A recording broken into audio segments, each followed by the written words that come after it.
Once again, greetings YouTube. Now before I get started today, I will have to apologize if my voice sounds a little bit more raspy or nasally than usual. I'm just getting over a cold. You might hear me cough once or twice, but I'm actually feeling much, much better. Good enough to actually go out and see a movie today. Speaking of which, Immortals, the subject of this podcast, latest film out this weekend. Ironically, not any war movies coming out on this Veterans Day weekend, which starts actually on Veterans Day on the 11th here. I was kind of surprised by that. I figured they saw the date. Oh, look, 11/11/11. It's Veterans Day that day. Surely somebody would have in Hollywood thought up with the idea of releasing a war movie this week. But apparently not. Although there was an advertisement for what looks like the Navy sponsored a film. We'll get into that for another subject. Because we want to get to Immortals.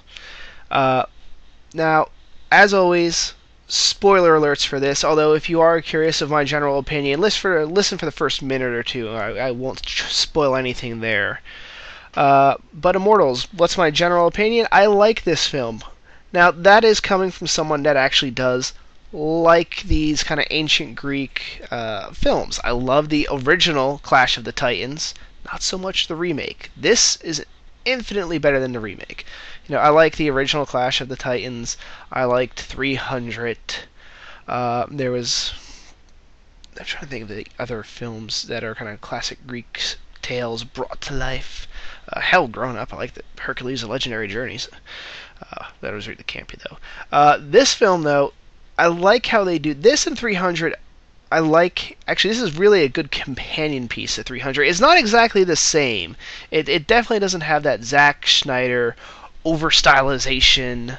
Although there is one or two scenes that look like they were taken directly from 300, and you saw them in the trailer when they're fighting in the tight corridor and they're like doing the slow-mo quick stab. That's really only lasts for like a couple of seconds. Like, it was almost like it was a trailer shot. Like, the only reason it was in the movie was to be in the trailer to remind people of 300. Although there was a lot of other action scenes. But what I mean by it's an R-rated Greek film. And if you've ever read any of the Greek tales, mythology, fables, you know that the Greeks back then were writing R-rated material. It was full of sex and violent and often very grisly detail. They knew how to tell a good story, and like today, you know, one of the ways you can excite your audience is throwing sex and violence in there. And so I find when they do these R-rated interpretations, it's actually a lot closer to what they really meant. Now, obviously, this takes a big departure in some spots from the tale of Theseus, which I don't want to get into all the details because it'll be spoilers, but I really enjoyed it. This is really also our first look at Henry Cavill, who will also be...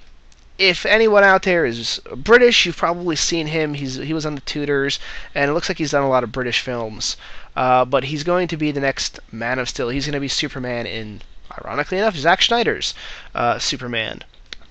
So it certainly, I think this does solidify that he can hold a main role. He wasn't the best actor in there, but you know, when you're going up against John Hurt and Mickey Rourke, it's kind of hard. He is somewhat brooding, but I think he pulls the role off. He pulls the role off acceptable. His performance, in my opinion, was nothing to write home about, but it wasn't bad either. It was an acceptable performance. Mickey Rourke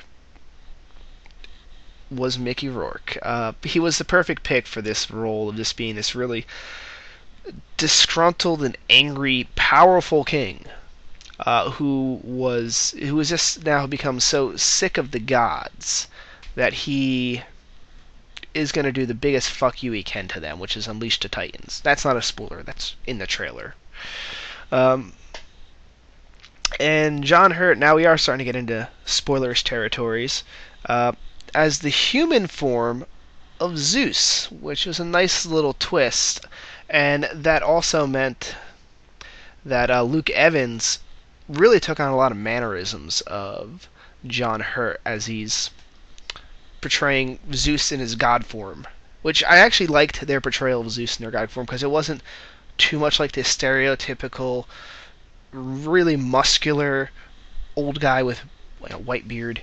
I kind of like this version of Zeus. It was a little different, but still they had like some of the over. I like the portrayal of the gods in this one a little bit more than I liked them in the Clash of, well, not a little bit more, a lot more than they did in the Clash of the Titans. They wore more of how the stylized clothing the Greeks themselves would envision their gods to be wearing. Which I think was nice, and I think this is one of the things in general I liked about this film was it felt more like it really was treating the Greek source material more correctly. Which in part is due, I think, that it really only has a source material I'm not aware of. Now I could be wrong. There was a time, especially back in the '60s, where a lot of these historical, mythological Greek tales were turned into film, especially by the Italians. But there's been no major Hollywood motion picture I'm aware of that dealt with the story of Theseus.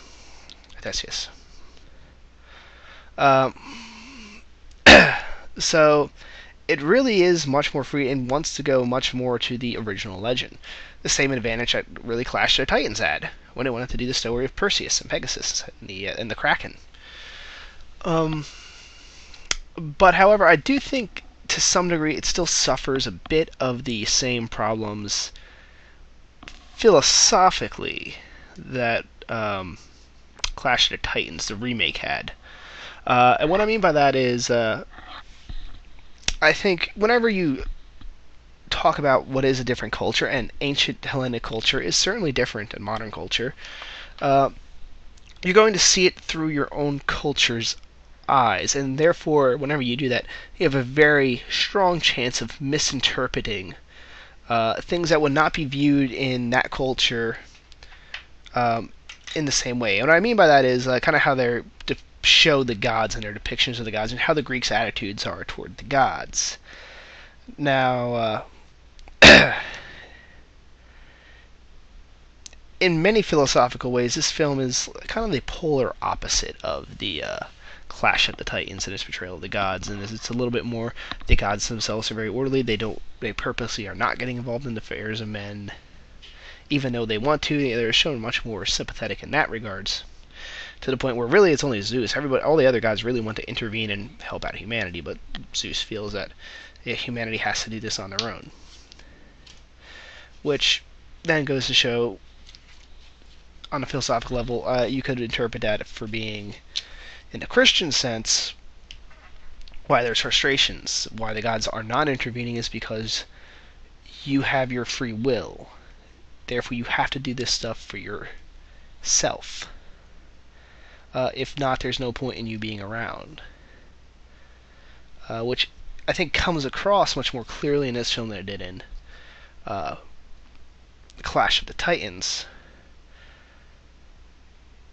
But I still think it's like the anger people have towards the gods is more from a Christian perspective, how we would kind of envision that. The Greeks themselves back then wouldn't have necessarily been as angry if the gods did not intervene, because their culture did not have deities that were supposed to be omnipotent and incredibly benevolent, like that. They were flawed creatures, but they weren't. They were viewed as you had to give them respect. They were almost, I would compare them more towards the Greeks viewed them as almost like a grant committee. And you had to, your prayers were basically you like requesting from a grant. And sometimes the grant committee just didn't see any interest. Maybe you thought it, but the grant committee has its own problems. I'm sure for some people that's not a very good analogy, but hey. And so I think a lot of times when the Greeks, when the gods didn't respond to you, it's because they got shit to do. They're big, important people. You have problems, yeah, but everyone's got problems. So the anger, I think, that a lot of times these movies now try to show about gods, commenting on Christian philosophy, really doesn't apply, because these are not Christian deities, and they were not viewed in the same way that Christians would view are Muslims, are Jews, or possibly Hindus as well, would view their religion. It was a different culture. It had different expectations. It had different beliefs. But that's really getting the philosophical territory there. But I think that it is still justified to go into that because the film does try to touch on that stuff. I should talk now about the reason it got an R, and as much as you want to say about gore and violence, gore and violence work. The Greeks knew it, and that's why the Greeks put it in their tales. This film has certainly got plenty of blood. Some people will not like it because it's mostly CGI blood. There's one scene where one of the gods, I'm not sure which one, spiky haired or spiky crown god, he might be Apollo, comes down and just butchers a ton of these Herculans. Gorily, like he's got a fucking mallet. He smashes like straight through their fucking heads. And it shows it in all its gory details, but it's CGI, and some people immediately not like the CGI. I sometimes don't like the CGI. I kind of accepted it here, but I could easily see if you really were pissed off at the CGI, because a lot of some of the other scenes they could have easily added the real blood, or I should say real fake blood. But I think the scene though that everyone's going to talk about, because this is the scene everyone went ooh, there's one traitor that goes to King Hyperion, Mickey Rourke's character, and Mickey Rourke's like, okay, we'll take you in, but you're a fucking coward and a traitor. I'm gonna. In many ways, Rourke's character. Now, I don't recall the original tale if he's created just for this or if whatever, but I don't think this characterization is exactly like him. He's somewhat very fascist or Hitler-like in his. He's very determined that it's going to be his seed that's going to spread throughout the rest of humanity. So not only does his people, he scars his people. That kind of shows how tough they are. But he takes this guy. He's like, I'm not having your seed pass on to another generation. I'm going to spare humanity of that. So he has this big ass motherfucker take a fucking warhammer and crush his testicles. Yeah. There wasn't that many people in the theater because I went to an early morning showing, and you heard, even though it was a small number of people, ooh, when they did that. I have a feeling that's going to be the scene people are going to talk about when they crush that guy's nuts. Everyone had the physical, ooh, that's nasty. Ooh, even though they didn't show anything, it kind of, you heard the, and it cut to black right before that, which I think made it much more. I think that was one of those times where they didn't show it, and this seemed to be a film that they would show that type of stuff in, but they cut it because it was, it's more impactful if you don't see it sometimes. There's a lot of shit with these guys, actually. They tortured a lot of guys. They had the one monk who... actually, the one monk did it to himself. He didn't want to find out where this oracle is. The monk should know, but the monk, he'll talk. So the monk just grabs a fucking knife and cuts his own tongue off. Right there, and I love Mickey Rourke's character. He's just sitting there he basically says, there's more... You don't need a tongue necessarily to talk. Didn't even phase him. This guy slit his throat. Not even not his throat, his tongue, because apparently the guy can't even take his own life. But I loved his reaction to that. Wasn't even like he was impressed by it. Wasn't even like, oh well, you're pretty determined. It didn't even phase him a bit, which I liked for his as part of his characterization. Which is another thing. This has way over even over Conan, which I am now increasingly agreeing wasn't a good film. Because this film takes its time with its characters. There's a lot of quiet scenes where they sit, they talk, they discuss. You get an idea of their characters, their motivations, how the Oracle somewhat doesn't kind of want her gift, as she eventually gets, as through talking with Theseus, gets the idea of Theseus looks at her gift as not being a gift, but somewhat more of a burden or a curse. And eventually she does herself that she doesn't get to experience life through her own eyes. It's through her visions, which was nice. It was nice to see an action film like this have actual characters. He had Mickey Rourke's character, who he had motivation. He explained how his wife and kids were died of disease. The gods did nothing, and it's not like he doesn't believe in the gods in this one, because he believes they exist, and he wants to get fucking back at them. So he's out searching for this magical bow whose power can unleash the Titans, because he knows that's the ultimate fuck you he can give to the gods, is unleashing their ancient enemies. Which he basically does. I mean, that movie actually starts with, like, near the end. It's one of those where you get a flash forward.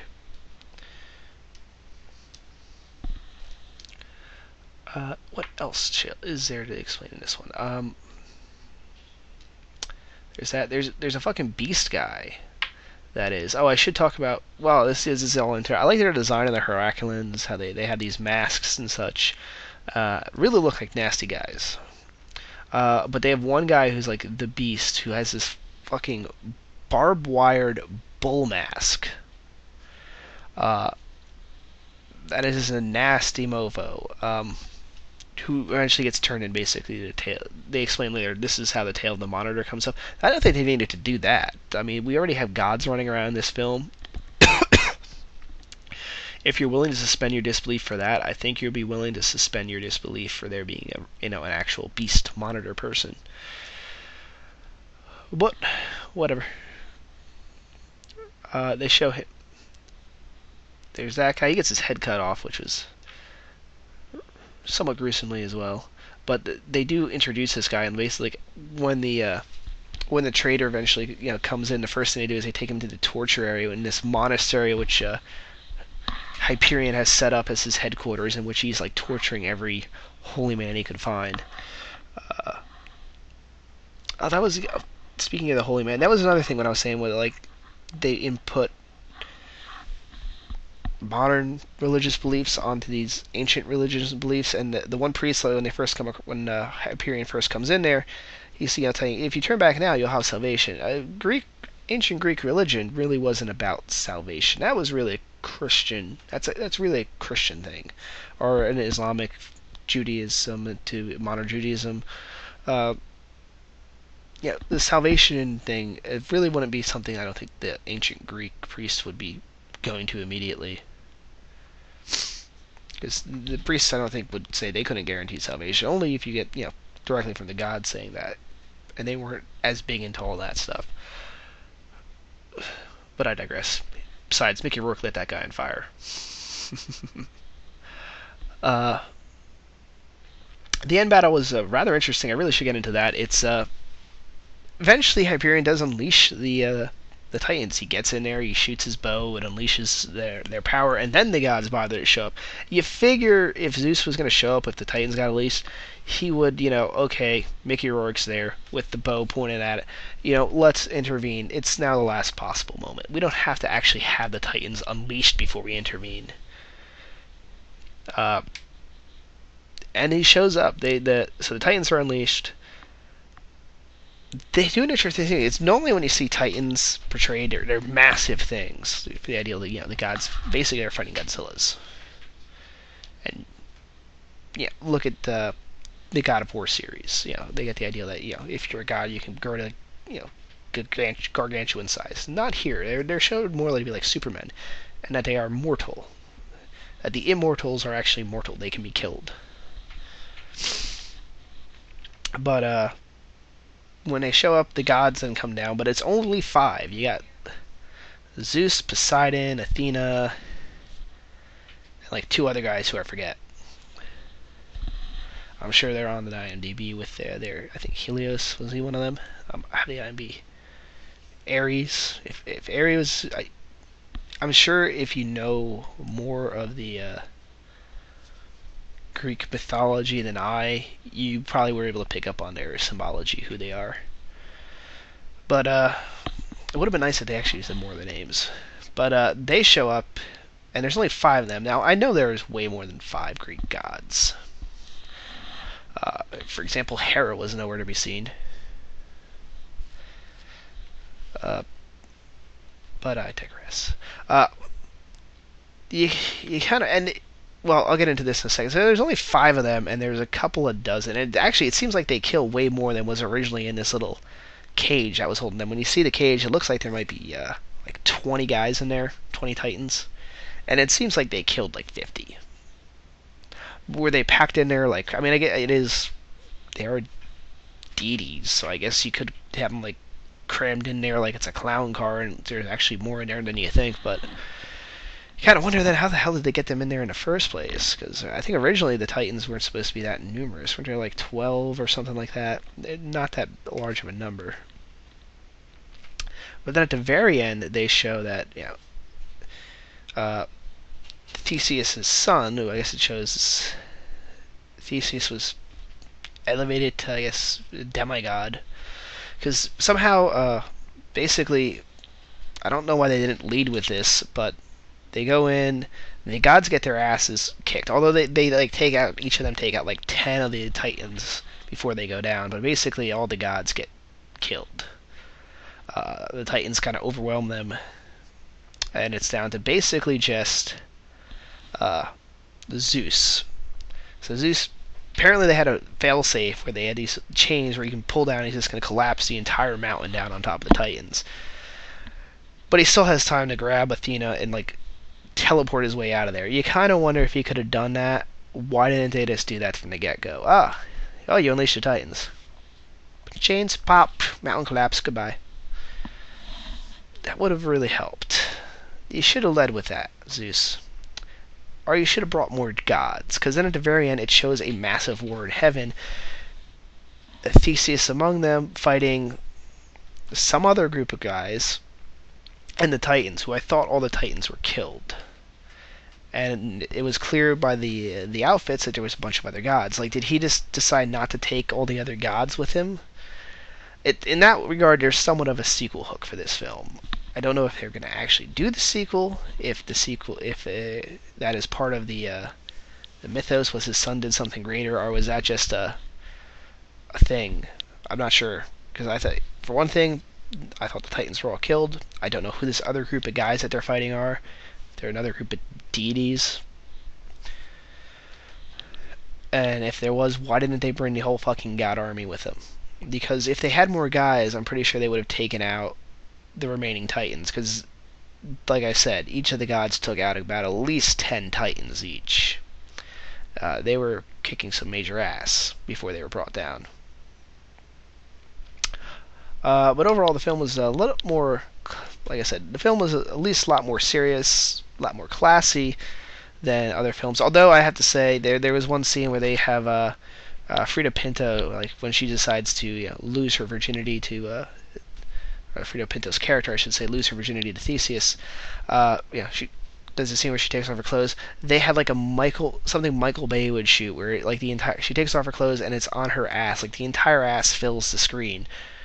And I'm like, you were classy up to this point, and then they cut back to a much further out thing where you see her all nude, but at least that scene was a little bit more artsy. The scene with her ass filling up the entire screen was just very exploitation. I laughed at it.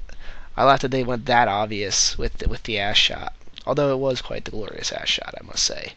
But still, like, you're being all classy and serious right up to that point. I don't know. Maybe it was just the director just wanted an excuse to get that close. The director, by the way, is Tarsem Singh, who he's that guy. I didn't look up. I just literally clicked him right now, and he's the guy that did The Cell. Yeah. Ooh, he's improved, I must say.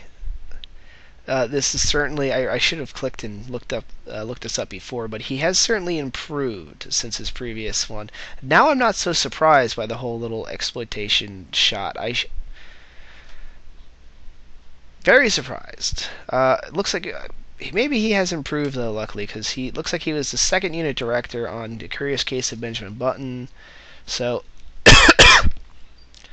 perhaps that has tempered his. Maybe he got some good advice from those guys. I haven't seen his other film, The Fall, but yeah, it's certainly an improvement over his previous work. I should have really checked this out beforehand. Huh.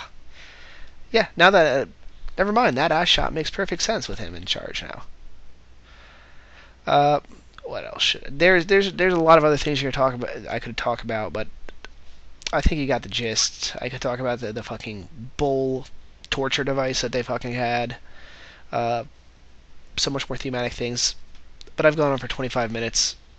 I think that's more than enough. Perhaps if I had somebody else reviewing it with me, but nobody else wanted to see the film, at least as early as I was going to go out and see the film. So I do recommend you see it if you're into any of the Greek mythological stuff or even fantasy films. I'd say this is a film to get to. If you normally don't, if you really don't like these type of films, then you're not going to like it. And I could easily see a few people not liking it, but it wasn't that bad of a film. It was a pretty good film. I enjoyed it. Not much more else to say. My throat is starting to kill me right now, or throat is starting to go out. Like I said, I'm just starting to recover from the cold, so I think 25 minutes is enough to talk about one movie. Hopefully we'll be seeing some better stuff come out now in December. I'm still looking forward to what's his face, Sherlock Holmes. So stay tuned for that. I might put out another review or two between the now and then. But hey, signing off for now.